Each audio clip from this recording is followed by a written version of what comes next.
Hello friends, आज हम Dalton atomic theory पढ़ने जा रहे हैं। John Dalton was proposed Dalton atomic theory in 1803। So they are called all matter was composed of atom individual and identical indescribable building block while all atom of an element identical। यानी कि इन्होंने कहा क्या था कि जितने भी matter हैं वो सभी छोटे छोटे पदार्थ से बने हुए हैं, जिनको हम क्या कह सकते हैं, एटम कह सकते हैं। कहा था इन्होंने इंडिविजुअल, ये एक एक एटम से यानी छोटे छोटे एटम के कणों से मिलकर एक बड़ा सा मैटर बना हुआ है। इनडिस्क्राइबेबल बिल्डिंग ब्लॉक, इनको हम अलग अलग कर सकते हैं। While all atom of an element identical, इनको हम पहचान भी सकते हैं कौन सा एलिमेंट कौन है, कौन या फिर ये किसके एलिमेंट के एटम्स हैं। अगला क्या लिखा गया, different elements of atom are different size and mass, यानी कि अलग अलग मैटर के या फिर अलग अलग एलिमेंट के जो एटम्स होते हैं उनको हम पहचान सकते हैं ये किस एटम के हैं या फिर किस एलिमेंट के हैं। उनके साइज और मास क्या होगी, अलग अलग होगी। तो इसमें देख लेते हैं according to Dalton atomic theory, इसमें इन्होंने क्या कहा था, matter are made up of invisible micro particles, यानी कि इन्होंने क्या कहा था, micro particles they are called atom. जो छोटे से छोटा कण होगा वही क्या है, एटम है। सेकंड पॉइंट इन्होंने क्या कहा था, atom are main particle of matter and they are not divisible any micro particle, यानी कि जो एटम है यही क्या है, मेन पार्टिकल है, यही यानी कि मेन कंपोनेंट है किसका, किसी भी केमिकल कंपोजिशन के बनने का। और इन्होंने कहा एटम को हम ब्रेक नहीं कर सकते हैं, इससे ज़्यादा डिस्क्राइब नहीं कर सकते हैं। तीसरी पॉइंट इन्होंने क्या कहा था, atom are participate in chemical reaction and they do not destroy और डिजॉल्व। अभी जो हमने बताया कि एटम को ना तो मतलब कि ये केमिकल रिएक्शन में भाग लेते हैं और क्या होता है कि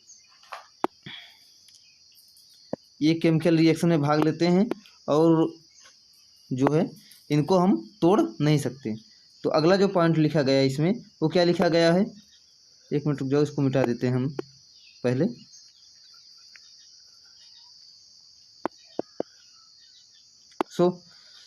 चौथा जो है हमारा पॉइंट वो है every atom of one element are identical, यानी कि जितने भी एलिमेंट हैं वो क्या हैं, आइडेंटिकल हैं। जितने भी एलिमेंट हैं वो सभी क्या हैं, आइडेंटिकल हैं।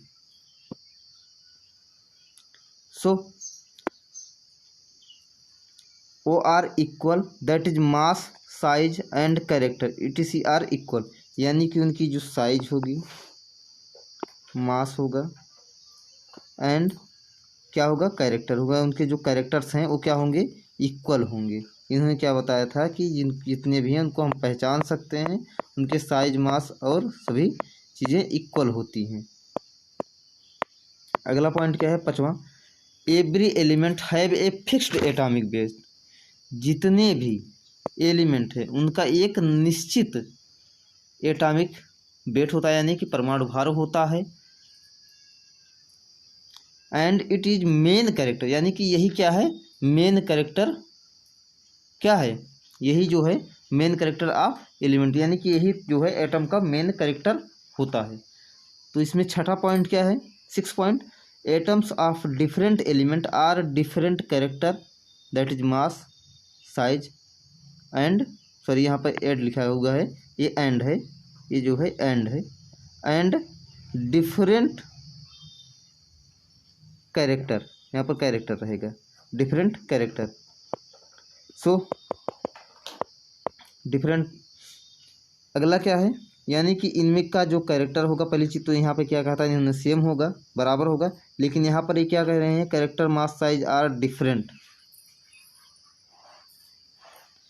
7th पॉइंट क्या है, the atoms of different elements combine, यानी कि the atoms of different elements combine in the ratio of small integer and their combination forms compound atom, यानी कि उन्होंने क्या कहा था कि एटम ऑफ डिफरेंट, यानी कि कोई ए एलिमेंट का है और कोई बी एलिमेंट का है, अगर ये दोनों मिल रहे हैं आपस में तो क्या बनाएंगे सी, एक एटम अलग दूसरा बनाएंगे, उनको क्या कहते हैं कंपाउंड एटम।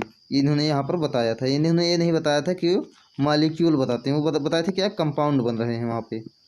सो अगला क्या बताए थे इन्होंने एटम्स आर नॉट जनरेट और नॉट डिस्ट्रॉय, इन्होंने बताया था कि एटम्स को हम ना तो बना सकते हैं और ना ही डिस्ट्रॉय कर सकते हैं।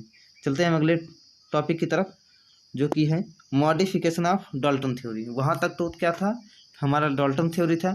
अब हम आगे देख लेते हैं उनमें कौन कौन से बदलाव हुए हैं, यानी कि modern scientific research and discoveries important modification have been made in Dalton original atomic theory which is follows है। यहाँ पर कहने का मतलब यह है कि नई नई रिसर्चों के आधार पर, आधुनिक रिसर्चों के आधार पर जो भी डाल्टन के ओरिजिनल एटॉमिक थ्योरी में परिवर्तन होने चाहिए थे, उनका परिवर्तन किया गया था, वहाँ पर मॉडिफिकेशन किया गया था।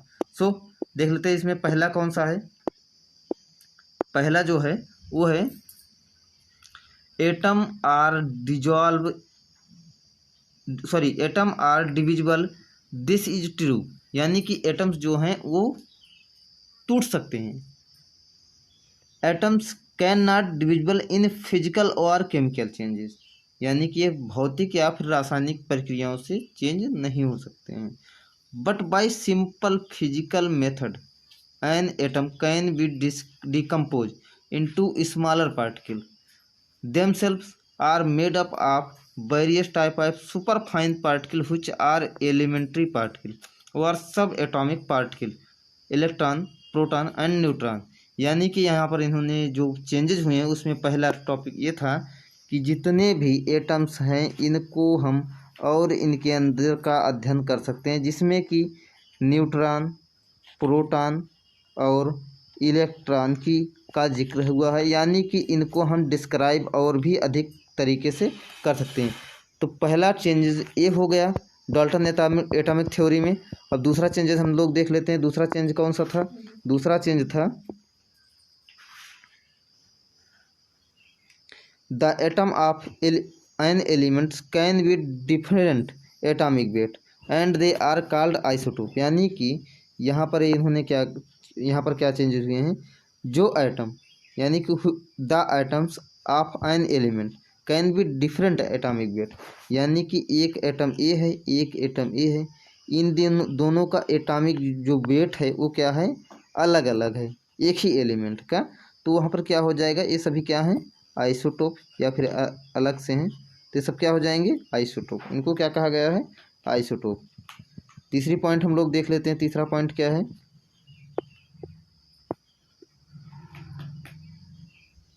Atoms of different element can be some atomic mass of element, these atoms are called isobars. यानी कि अगर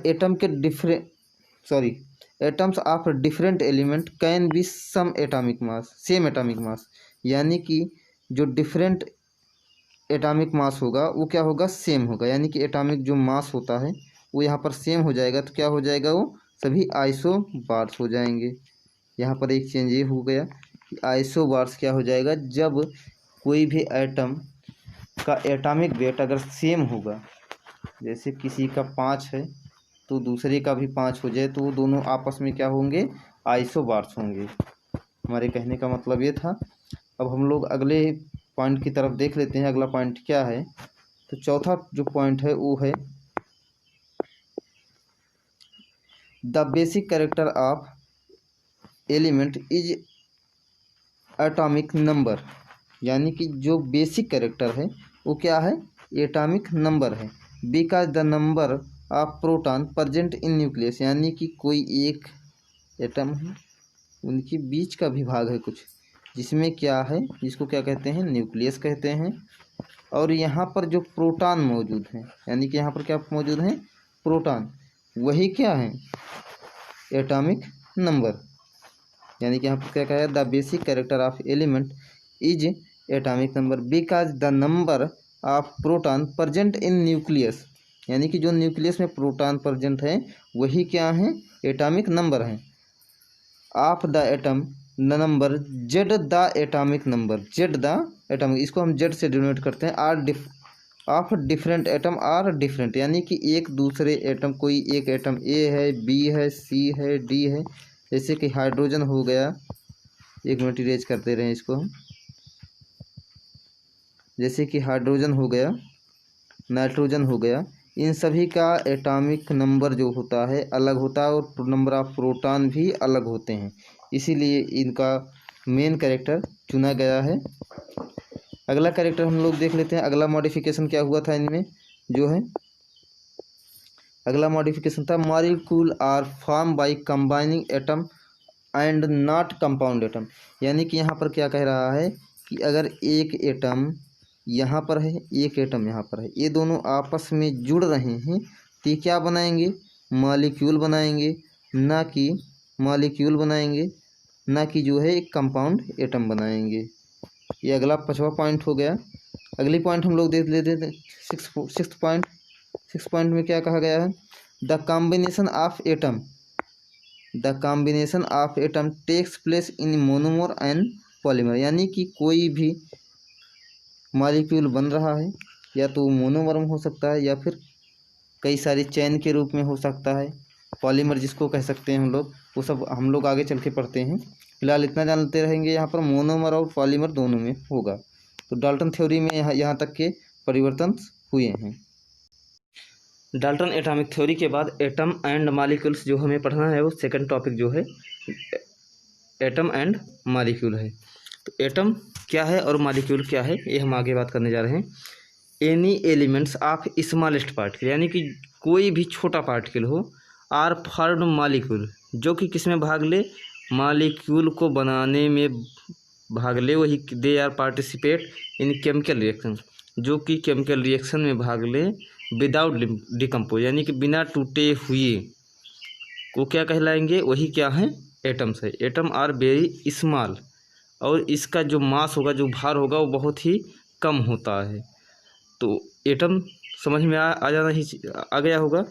एटम क्या है, सबसे छोटा पार्टिकल है, और जो कि केमिकल रिएक्शन के द्वारा कोई भी मॉलिक्यूल बनाने में भाग ले बिना टूटे हुए, वही क्या है, एटम है, सबसे छोटा पार्टिकल। सेकंड क्या है, एटॉमिक वेट। मॉलिक्यूल क्या है, मॉलिक्यूल हम यहाँ पर थोड़ा जिक्र कर ले रहे हैं। मॉलिक्यूल दो या दो से अधिक atom are mixed with a fix ratio, यानी कि दो एटम जब एक निश्चित अनुपात में एक दूसरे से मिक्स हुए हों, वही क्या है, मॉलिक्यूल कहलाते हैं। अब अगला क्या है, एटॉमिक वेट। एटॉमिक वेट क्या है, यानी कि किसी भी एक छोटे से पार्टिकल का भार, यानी कि उस परमाणु का भार क्या होता है, एटॉमिक वेट क्या होगा।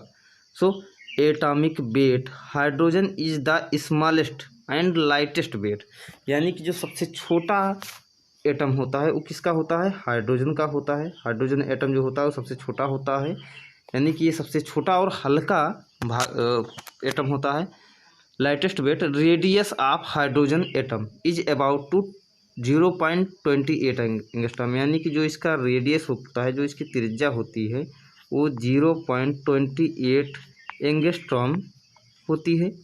And the radius of other atom, जो दूसरे एटम का होता है वो 0.7 एंगस्ट्रॉम से 2.5 एंगस्ट्रॉम तक होता है। Hydrogen atom of atomic weight is 1.008 AMU। Weight को हम AMU में काउंट करते हैं। अदर एलिमेंट, और दूसरे एलिमेंट की बात करें अगर हाइड्रोजन को छोड़कर, are between 2 AMU 2 to 6, sorry यहाँ पर ये 2 नहीं रहेगा, 2 to 6 AMU के बीच में होगा।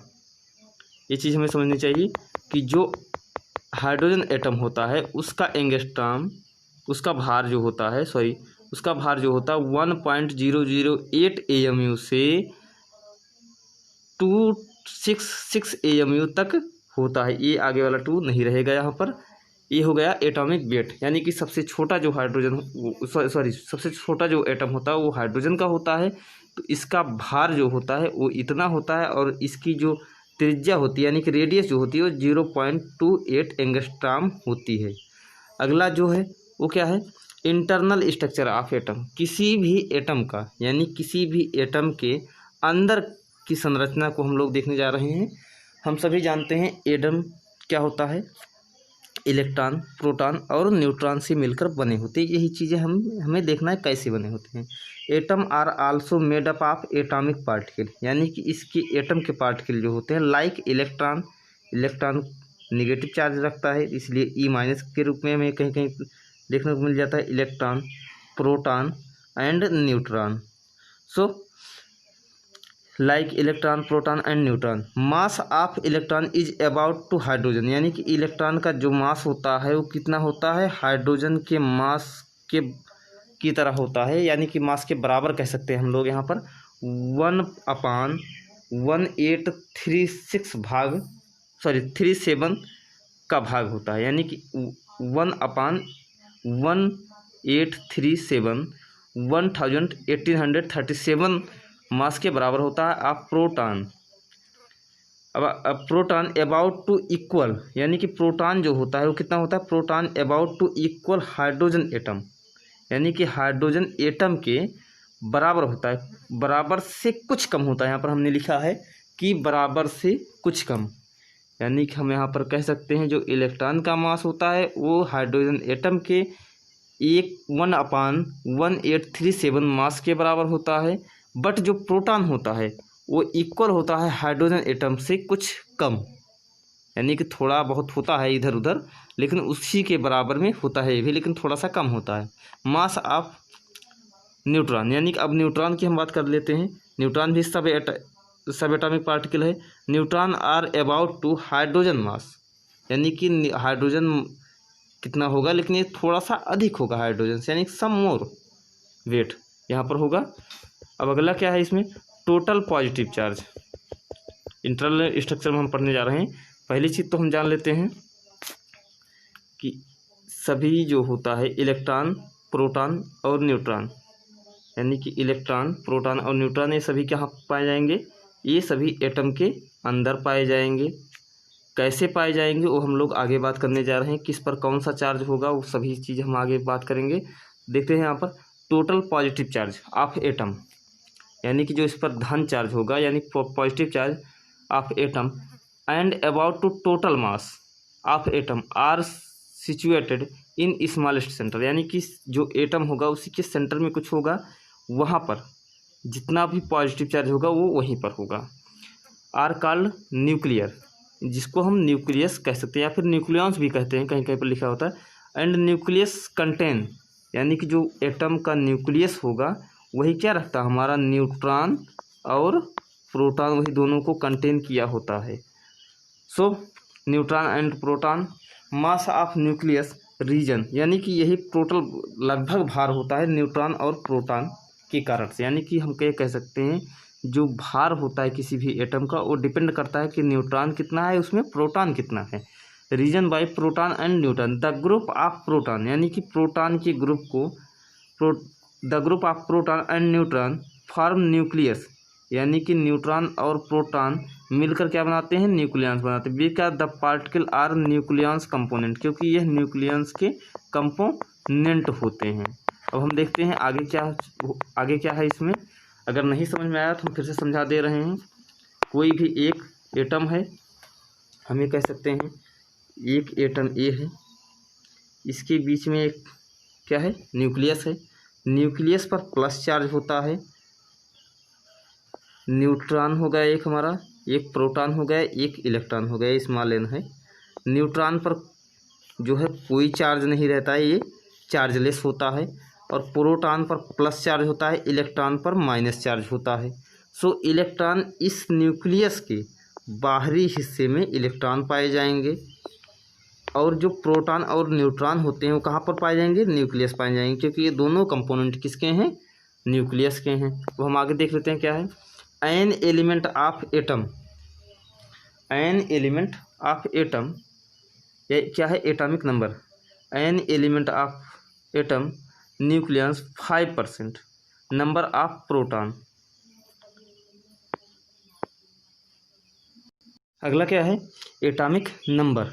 एटॉमिक नंबर क्या है, N element of atom nucleus, यानी कि किसी भी एटम के न्यूक्लियस में प्रेजेंट नंबर ऑफ प्रोटॉन जितने भी नंबर ऑफ प्रोटॉन हैं, यानी कि जो जितने भी पॉजिटिव चार्ज हैं, आर कॉल्ड एटॉमिक नंबर। यही डिपेंड करता है कि एटॉमिक नंबर हमारा कितना है, किस परमाणु का कितना है। यानी कि अगर जिसका परमाणु क्रमांक 6 है तो उसमें नंबर ऑफ प्रोटॉन 6 हैं, 7 है तो नंबर ऑफ प्रोटॉन 7 है। सो जैसे कि क्लोरीन का 17, यानी कि क्लोरीन का यहाँ पर 17 हो रहा है तो क्या है, तो क्लोरीन में कितने प्रोटॉन हैं, 17, और इलेक्ट्रॉन कितने हैं वो तो बाद में हम बताएंगे कैसे है। उसमें भी क्या है, 17 ही हैं, लेकिन नंबर ऑफ प्रोटॉन से ही हमें पता चलता है कि कितने प्रोटॉन इसमें उपस्थित हैं। सो इसी प्रकार से ऑक्सीजन में 6 और नाइट्रोजन में 7 प्रोटॉन मौजूद होते हैं। अगला है क्या है, मास नंबर, यानी कि मास नंबर हम कह सकते हैं मास, किसी भी एटम का कितना मास है, इसका भार क्या है, अगर इसको हम तौलते हैं तो कितना भार इसमें होगा, इसको हम मापते हैं, मेजरमेंट करते हैं। So the addition of proton and neutron of nucleus of an element, किसी भी एक एलिमेंट का के एटम के न्यूक्लियस में कितना प्रोटॉन और न्यूट्रॉन है, उसका टोटल कैलकुलेशन ही क्या कहलाता है, मास नंबर। यानी कि the addition of proton and neutron of nucleus of an element, यानी कि प्रोटॉन और न्यूट्रॉन के एडिशन किसमें से, न्यूक्लियस में से, जितने प्रेजेंट हो किसमें, न्यूक्लियस में, total present of nucleus of an element, उस तत्व के आर कॉल्ड मास नंबर। जैसे कि कोई तत्व यहाँ पर दिया गया है, जैसे कि मान लो कोई तत्व ए है और इसके न्यूक्लियस में 6 प्रोटॉन है, 8 जो है वो न्यूट्रॉन है, इन दोनों को अगर जोड़ दिया जाए तो 14 जो हो जाएगा, यही क्या है, उसका मास नंबर है। सो इसी प्रकार से न्यूट्रॉन और प्रोटॉन के एडिशन से ही एग्जाम्पल, जैसे कार्बन का 14, नंबर ऑफ प्रोटॉन 6 हैं, कार्बन में कितने प्रोटॉन्स हैं, 6 हैं, एंड न्यूट्रॉन 8 न्यूट्रॉन्स हैं और नंबर ऑफ प्रोटॉन 6 हैं। सो इसका जो मास नंबर है वो कितना है, 14 है। अगला क्या है, 14 मास नंबर, और इसका एटॉमिक वेट कितना है, 6 है। हमने अभी पहले वाले इसके पहले पढ़ा था क्या, number of proton are called atomic number.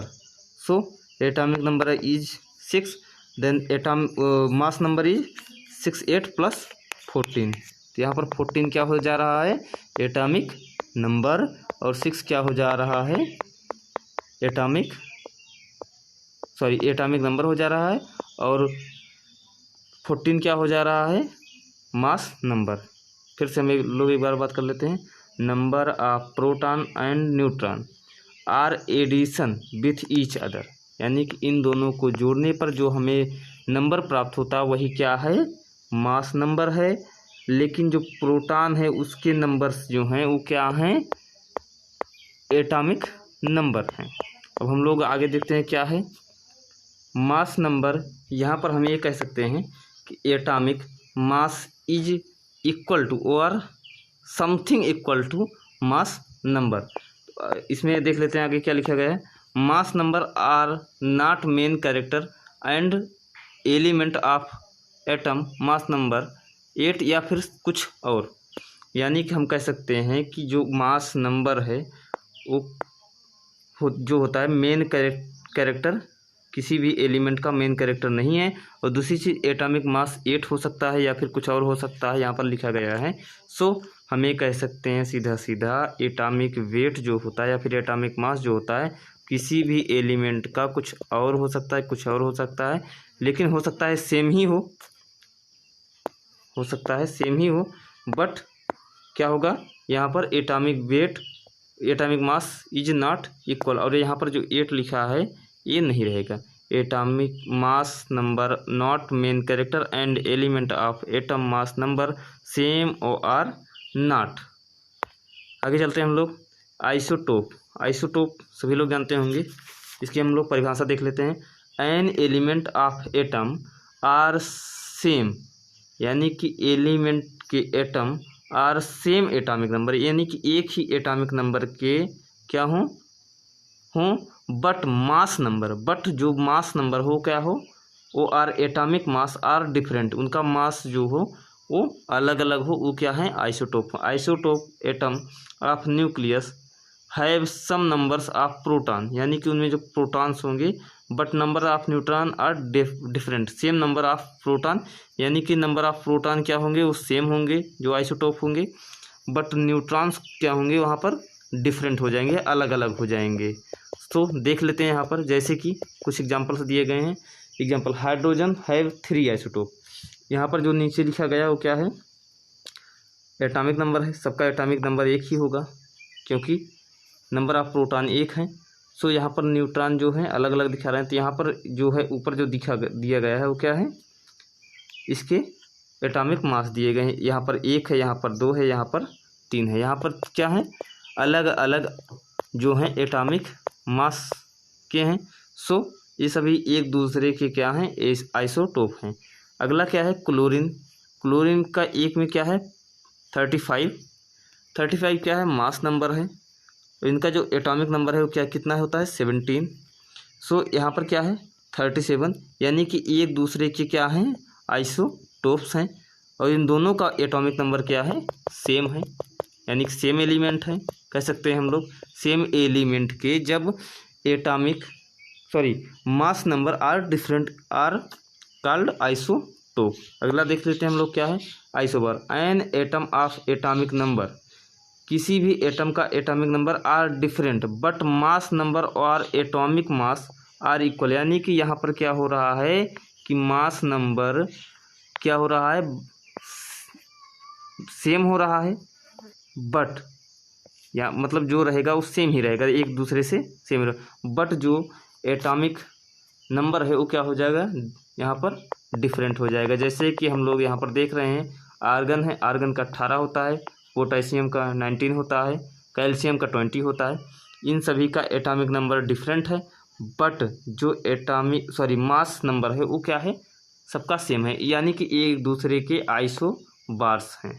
So number of proton, यानी कि यहाँ पर क्या होगा, दूसरी कंडीशन क्या होगी, number of proton are different, यानी कि यहाँ पर प्रोटॉन क्या होंगे, वो डिफरेंट होंगे, चारों में अलग अलग पाए जाएंगे, तभी तो इनका एटॉमिक नंबर अलग होगा। इन आइसोबार एटम मास नंबर और are atomic mass are equal are called isobar, यानी कि यहाँ पर मास नंबर जो होगा वो क्या होगा, सेम होगा या फिर इक्वल होगा, बराबर होगा, एक दूसरे के बीच में। सो आइसोबार्स में क्या होगा, एटॉमिक नंबर जो होगा वो अलग अलग होगा बट मास नंबर सेम होगा। आगे देखते हैं हम लोग, isotone. Isotone equal number of neutron, यानी कि यहाँ पर क्या होगा, न्यूट्रॉन्स क्या होगा, बराबर होगा of an atom are called, यहाँ पर जो है आइसोटोन है, एसीटोन लिख उठा है, यहाँ पर आइसोटोन है, आइसोटोन सॉरी। सो यहाँ पर नंबर ऑफ न्यूट्रॉन का क्या होंगे, इक्वल होंगे। आइसोटोप में क्या था, आइसोटोप में जो है नंबर ऑफ क्या हुआ था वहाँ पर,